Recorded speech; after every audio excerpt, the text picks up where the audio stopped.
Good morning बच्चों। Class BSc first year और BSc BEd second year के लिए ऑर्गेनिक केमिस्ट्री का आज हमारा नया टॉपिक, नया चैप्टर जिसका नाम है साइक्लोएल्केन।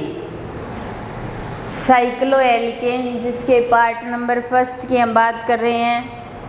आज नया चैप्टर शुरू कर रहे हैं। एल्केन हो गया था हमारा और एल्केन के पश्चात साइक्लोएल्केन, एल्केन, साइक्लोएल्केन इसी से जुड़ा हुआ चैप्टर और फिर इसके पास में एल्कीन, साइक्लोएल्कीन इसी क्रम में करेंगे अपने, फिर एल्काइन, फिर डाइन, इसी तरीके से एक क्रम वाइज तरीके से करेंगे। जब हमारे एल्केन समझ में आ गया है तो साइक्लोएल्केन तो आ ही जाएगा। एल्केन वाला चैप्टर आपका पढ़ा हुआ भी है और साइक्लोएल्केन एल्केन से संबंधित। अब देखिए यहाँ पर CH2 और CH3 और CH3 ऐसे लिख दिया हमने, ये क्या है? एल्केन है, ठीक है। और मैंने CH2 और इसको ऐसे बंद डिब्बे के रूप में एक चक्रीय संरचना के रूप में लिख दिया तो ये क्या बन गई? साइक्लोएल्केन बन गई, ठीक है। अब देखिए एक तो हमारे पास एल्केन है और एक क्या है? साइक्लोएल्केन है। एल्केन के अंदर सारे कार्बन सिंगल बॉन्ड से जुड़े हुए हैं और साइक्लोएल्केन में भी सिंगल बॉन्ड से जुड़े हुए हैं। फर्क क्या है? फर्क ये है कि ये सर्किल के रूप में पाए जा रहे हैं। क्या पाए जा रहे हैं? सर्किल के रूप में, साइक्लिक फॉर्म में पाए जा रहे हैं, इसलिए इसका नाम क्या हो गया? साइक्लोएल्केन हो गया।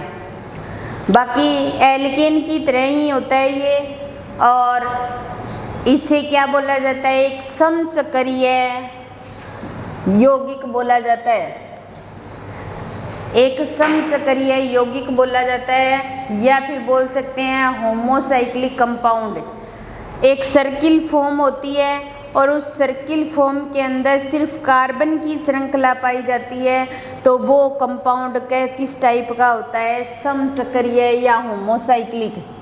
वो कंपाउंड कैसा होता है? समचक्रीय या फिर अपने बोल सकते हैं होमोसाइक्लिक कंपाउंड। क्या होता है? होमोसाइक्लिक। इस होमोसाइक्लिक कंपाउंड के अंदर अगर एलिफेटिक गुण पाए जाते हैं, अगर एलिफेटिक गुण पाए जाते हैं, एलिफेटिक का मतलब हो गया कोई भी एरोमेटिक रिंग नहीं जुड़ी हुई है इनके साथ में, तो ये कंपाउंड किस प्रकार के होंगे? एलिसाइक्लिक कंपाउंड हो जाएंगे। कोई एरोमेटिक रिंग नहीं होगी और कार्बन कैसे ही जुड़े हो जी, प्रतिस्थापी के रूप में जुड़े हो, सर्किल फॉर्म में जुड़े हो तो वो क्या होते हैं? एलिसाइक्लिक। एलिसाइक्लिक भी दो प्रकार का होता है, एक तो संतृप्त एलिसाइक्लिक होता है और एक है संतृप्त एलिसाइक्लिक होता है, ठीक है। संतृप्त में मतलब उसके अंदर सिंगल बॉन्ड पाए जा रहे हैं और संतृप्त टाइप का एलिसाइक्लिक कंपाउंड होता है वही क्या होता है? साइक्लोएल्केन होता है, ठीक है, साइक्लोएल्केन। और जो असंतृप्त टाइप का होता है वो क्या होता है? साइक्लोएल्कीन होता है। पहले हम एल्कीन करेंगे इस चैप्टर के पश्चात, फिर साइक्लोएल्कीन करेंगे तब समझ में आएगा आपको, तो इसको तो छोड़ो यहाँ पर। यानी कि एक सर्किल की फॉर्म में पाई जाने वाली कार्बन श्रृंखला को क्या बोला जाएगा? समचक्रीय यौगिक या होमोसाइक्लिक, जिसके अंदर एलिफेटिक गुण पाए जाते हैं, यानी कि जिसके अंदर कोई भी रिंग ना जुड़ी हो, एरोमेटिक रिंग, वो एलिफेटिक गुण शो करते हैं, वो एलिसाइक्लिक यौगिक होते हैं। एलिसाइक्लिक संतृप्त टाइप के या सिंगल बॉन्ड वाले होते हैं, वो क्या होते हैं? साइक्लोएल्केन्स होते हैं। क्या होते हैं? साइक्लोएल्केन। साइक्लोएल्केन के एग्जाम्पल की बात करें, एक तो साइक्लोएल्केन जो होती है वो 3 कार्बन से ही स्टार्ट होगी। 2 कार्बन की कभी भी साइक्लोएल्केन नहीं बना सकते अपने, 3 कार्बन है इसलिए इसको क्या बोल दिया जाएगा? साइक्लोप्रोपेन। क्या बोल दिया जाएगा? साइक्लोप्रोपेन। इसको हम ऐसे भी लिख सकते हैं, ऐसे लिख दिया, 3 कार्बन है इसलिए ये भी क्या है? साइक्लोप्रोपेन है, ठीक है। और वैसे मैं एक प्रकार से स्ट्रक्चर को खोल के लिख रही हूँ पहले, फिर आपको शॉर्ट फॉर्म में बता रही हूँ, ऐसे भी लिखा आ सकता है। और ये 4 कार्बन है और सर्किल फॉर्म में है तो साइक्लोब्यूटेन हो जाएगा। क्या हो जाएगा? साइक्लोब्यूटेन, जिसे हम सीधा इस प्रकार भी लिख सकते हैं, ऐसे भी लिख सकते हैं। ठीक है, अब देखिए हमारे पास CH2 CH2 CH2 और CH2 और ऐसे CH2 जुड़ा हो, और ये क्या है? 5 कार्बन, इसलिए क्या बन जाएगा? साइक्लोपेंटेन। क्या बन जाएगा? साइक्लोपेंटेन। 5 कार्बन है, सर्किल की फॉर्म में है, इसलिए क्या बन जाएगा? साइक्लोपेंटेन, जिसको हम ऐसे भी लिख सकते हैं, शॉर्ट फॉर्म में ऐसे लिख सकते हैं। अगर हमारे पास 6 कार्बन हो, क्या हो? 6 कार्बन हो और सारे सर्किल फॉर्म में हो, क्या हो? सर्किल फॉर्म में हो, तो क्या बन जाएगा? साइक्लोहेक्सेन। क्या बन जाएगा? साइक्लोहेक्सेन, जिसको हम ऐसे भी लिख सकते हैं। ऐसे लिख करके आप बेंजीन की तरह बोर्ड मत लगा देना, क्योंकि फिर वो एरोमेटिक रिंग बन जाएगी और इसके अंदर एरोमेटिकता का गुण तो पाया ही नहीं जाता साइक्लोएल्केन में। तो ये क्या है? साइक्लोहेक्सेन। अगर हमारे पास 7 कार्बन हो तो क्या बन जाएगी? साइक्लोहेप्टेन। तो इस तरीके से एक सर्किल फॉर्म में पाए जाने वाले कार्बनों की श्रृंखला को होमोसाइक्लिक यौगिक, और होमोसाइक्लिक यौगिक के अंदर अगर एलिफेटिक गुण पाए जाते हैं तो वो यौगिक कौन से होते हैं? एलिसाइक्लिक। और एलिसाइक्लिक भी 2 प्रकार के होते हैं, एक संतृप्त टाइप के एलिसाइक्लिक और एक असंतृप्त टाइप के। अगर संतृप्त टाइप के एलिसाइक्लिक यौगिक है तो उन्हें क्या बोला जाएगा? साइक्लोएल्केन। और अगर असंतृप्त टाइप के होंगे तो वो क्या हो जाएंगे? साइक्लोएल्कीन। और हमें क्या पढ़ना है? साइक्लोएल्केन। साइक्लोएल्केन 3 कार्बन से स्टार्ट होती है, 3 कार्बन है, सारे सर्किल फॉर्म में है, सारे कार्बन सिंगल बॉन्ड से जुड़े हुए हैं, तो क्या बन जाएगा? साइक्लोप्रोपेन, जिसको ऐसे शो कर सकते हैं हम। 4 कार्बन है तो क्या बन जाएगा? साइक्लोब्यूटेन। 5 कार्बन है तो क्या बन जाएगा? साइक्लोपेंटेन। 6 कार्बन है तो क्या बन जाएगा? साइक्लोहेक्सेन। और अगर 7 कार्बन हो तो क्या बन जाएगा? साइक्लोहेप्टेन। फिर उसके पश्चात नामकरण की बात करते हैं। नामकरण अपने क्या करते हैं? साधारण भाषा में या साधारण विधि के द्वारा इसका नामकरण किस प्रकार करते हैं? यानी कि साइक्लोएल्केन जितनी भी बनाते हैं तो उसके अंदर CH2 समूह पाया जाता है, और CH2 समूह को क्या बोला जाता है? मैथिलीन समूह। क्या बोला जाएगा भाई? मैथिलीन समूह। और जब एक से ज़्यादा मैथिलीन समूह आ जाए तो उसको नाम से क्या शो कर दिया जाएगा? 3 आ जाएगा तो ट्राई लग जाएगा, 4 आ जाएगा तो क्या लग जाएगा? टेट्रा, 5 आ जाएगा तो क्या लग जाएगा? पेंटा, और 6 आ जाएगा तो क्या लग जाएगा? हेक्सा। ये तो क्या हो गया? एक साधारण विधि के द्वारा नामकरण हो गया। क्या हो गया? साधारण विधि के द्वारा नामकरण हो गया। लेकिन हमें तो क्या करना है? IPSC पद्धति के द्वारा नामकरण करना है, क्योंकि हमारी जो केमिस्ट्री की नई पद्धति है वो कौन सी है? IPSC पद्धति। और IPSC पद्धति के द्वारा नामकरण करना बिल्कुल ही आसान। हमें क्या करना है? एल्केन का नाम लिखना है, और एल्केन के नाम के आगे क्या लगाना है? साइक्लो। ठीक है। अब एल्केन हमारे पास 3 कार्बन की भी हो सकती है, 4 कार्बन की भी हो सकती है, 5 हो सकते हैं, 6 हो सकते हैं, 7 हो सकते हैं, इससे ज़्यादा भी हो सकते हैं। ठीक है। तो हमें क्या करना है? एल्केन के नाम के आगे क्या लगाना है? साइक्लो। तो साइक्लो लगाएंगे तो क्या बन जाएगा? साइक्लोएल्केन। चाहे 3 कार्बन हो हमारे पास, 4 कार्बन हो, हमें ट्राई, टेट्रा, पेंटा, हेक्सा लगाने की कोई आवश्यकता नहीं है। जैसे एग्जाम्पल करते हैं अपने नामकरण के अकॉर्डिंग। अब देखिए हमारे पास यहाँ पर CH2 और ये CH2 3 कार्बन की साधारण नाम तो क्या हो जाएगा इसका, 3 CH2 है तो क्या लग जाएगा ट्राई, और CH2 जुड़ा हुआ है तो क्या लिख देंगे ट्राई मैथिलीन, क्या लिख देंगे ट्राई मैथिलीन। और IPSC पद्धति के अकॉर्डिंग इसको क्या लिखा जाएगा ट्राई मैथिलीन हो गया, और 3 कार्बन है इसलिए क्या लिखेंगे प्रोपेन, और इसके नाम के आगे क्या लगाएंगे साइक्लो। तो IPSC पद्धति के अकॉर्डिंग क्या नाम हो गया साइक्लोप्रोपेन। ठीक है, अगर हमारे पास 4 कार्बन हो और 4 कार्बन के लिए 4 के लिए क्या लगाएंगे साधारण नाम अगर लिखेंगे तो इसका ऐसे लिखेंगे ना कि टेट्रा मैथिलीन, क्या लिखेंगे टेट्रा मैथिलीन।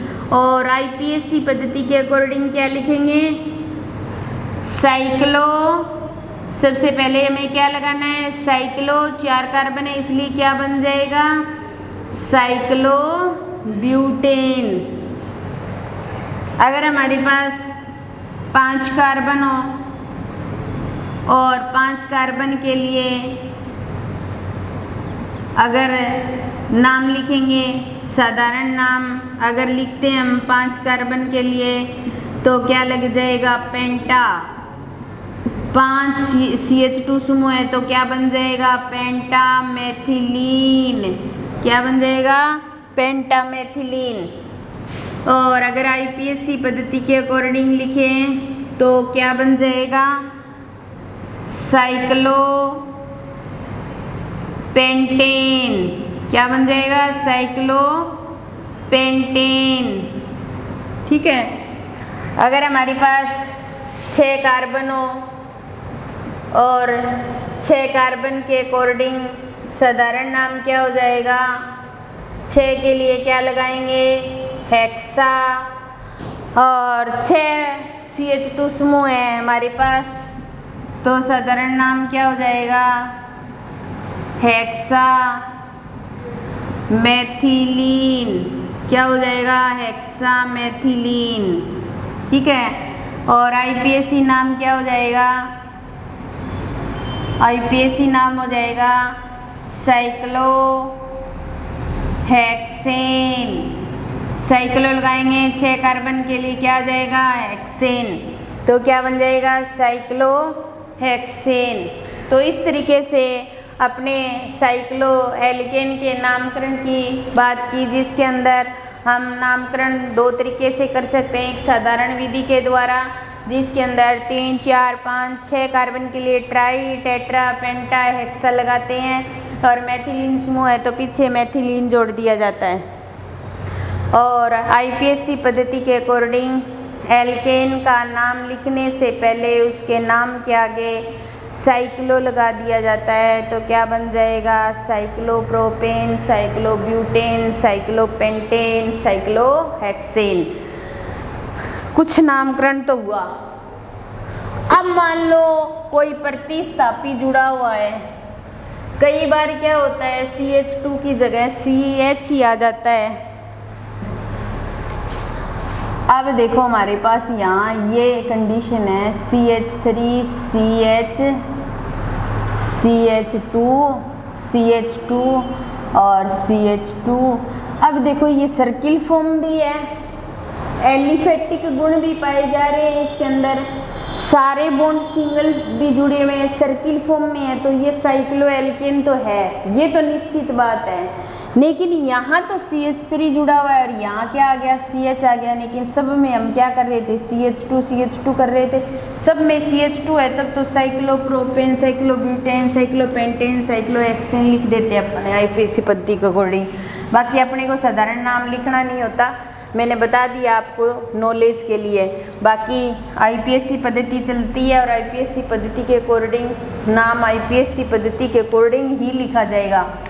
तो इस तरीके से अगर जुड़ा हो तो वो क्या बन जाएगा, साइक्लोएल्किल बन जाएगा। क्या बन जाएगा, साइक्लोएल्किल बन जाएगा।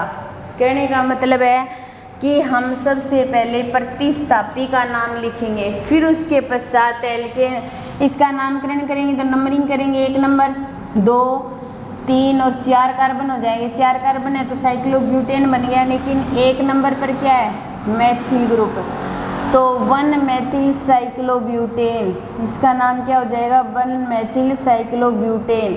ये क्या है, एक प्रतिस्थापी है। क्या है, प्रतिस्थापी। तो सबसे पहले कोई प्रतिस्थापी जुड़ा होगा तो उस प्रतिस्थापी का नाम सबसे पहले लिखा जाएगा। तो इसलिए 1 मेथिल साइक्लोब्यूटेन। ये नामकरण इतनी अच्छे से इसलिए करवा रही हूँ क्योंकि आपने साइक्लोएल्केन कभी नहीं पढ़ा। आपने एल्केन पढ़ लिया है 11th-12th में, लेकिन आपने साइक्लोएल्केन कभी नहीं पढ़ा। बीएससी फर्स्ट ईयर में ये नया टॉपिक लगता है, इसलिए थोड़ा सा बहुत ध्यान से करना है इसका नामकरण। तो 1 मेथिल साइक्लोब्यूटेन हो जाएगा। है बिल्कुल आसान, बिल्कुल ही आसान है, कोई दिक्कत नहीं है। अब मान लो हमारे पास एक और एग्जांपल लेते हैं हमने, CH3 CH CH2 CH CH3 और CH2 ये दिया हो मान लो। अब हमें क्या करना है, नामकरण इस तरीके से नंबरिंग करनी है कि प्रतिस्थापी को न्यूनतम अंक मिलना चाहिए। यहाँ तो हमने न्यूनतम दे दिया, 1 नंबर से वही शुरू कर दिया। अब हमारे पास तो 2 है तो यहाँ से शुरू करें, मान लो 1 और 2 और 3 और 4, तो 1 नंबर 3 नंबर पर आ रहा है, यहाँ से शुरू करें 1 2 3 4, तो 1 और 3 पर आ रहे हैं। तो कोई से प्रतिस्थापी से शुरू कर लेते हैं। मेरे को ये लग रहा है कि यहाँ से शुरू कर लेते हैं, वो हमने वहाँ से शुरू किया। तो 1 2 3 और 4 नंबर कार्बन, टोटल कार्बन कितने हो गए, 4। तो क्या बन गई, साइक्लोब्यूटेन बन गई। ये तो निश्चित हो गया कि हमारे पास साइक्लोब्यूटेन है। ठीक है, प्रतिस्थापी कितने हैं, 2, और दोनों ही कैसे हैं, CH3 मैथिल समूह है, तो दोनों ही सेम होते हैं। तो नंबरिंग लिख करके आगे डाई ट्राई लगा दिया जाता है। तो हम ऐसा लिख देंगे 1,3 डाई मैथिल, 1,3 डाई मैथिल 1 और 3 नंबर पर है, और मैथिल ग्रुप 2 है इसलिए डाई लग जाएगा, और पीछे क्या लग जाएगा, साइक्लोब्यूटेन। क्या लग जाएगा, साइक्लोब्यूटेन, ऐसा लगा देंगे।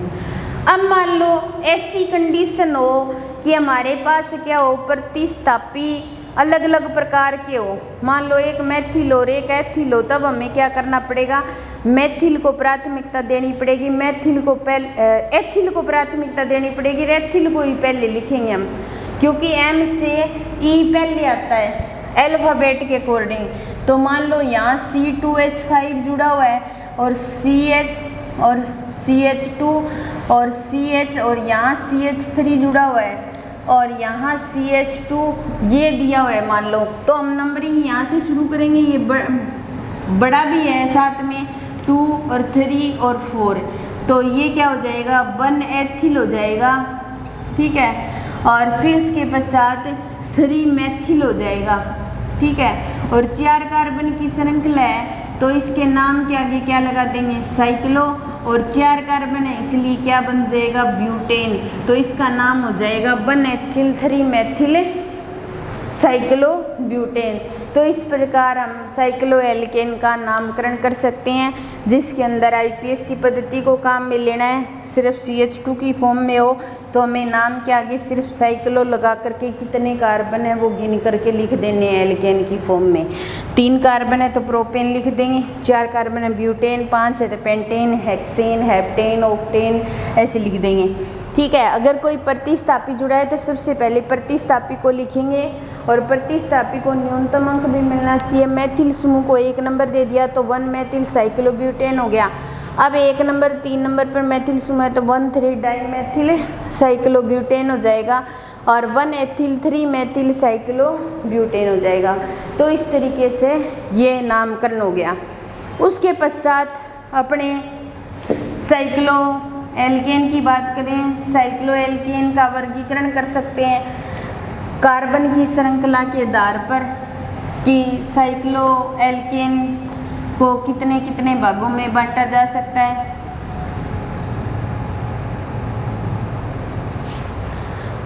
चार प्रकार से साइक्लोएल्केन को क्लासिफाइड किया जा सकता है। साइक्लोएल्केन का वर्गीकरण, क्लासिफिकेशन ऑफ साइक्लोएल्केन, साइक्लोएल्केन का वर्गीकरण, क्लासिफिकेशन ऑफ साइक्लोएल्केन।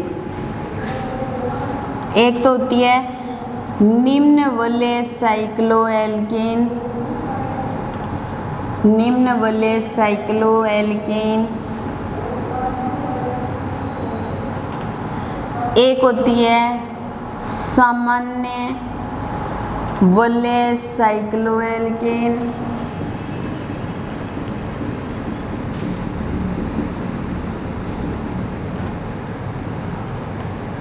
एक होती है मध्यम वलय साइक्लोएल्केन,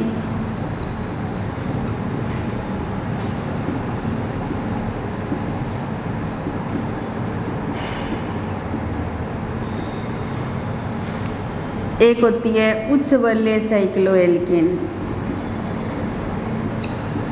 तो जो साइक्लोएल्केन की वलय होती है ना, वो किस प्रकार की बनती है? उच्च बनती है, निम्न बनती है या मध्यम बनती है, इस तरीके से हम डिवाइड कर सकते हैं। तो निम्न वलय साइक्लोएल्केन के अंदर क्या होती है? n बराबर 3 और 4 कार्बन।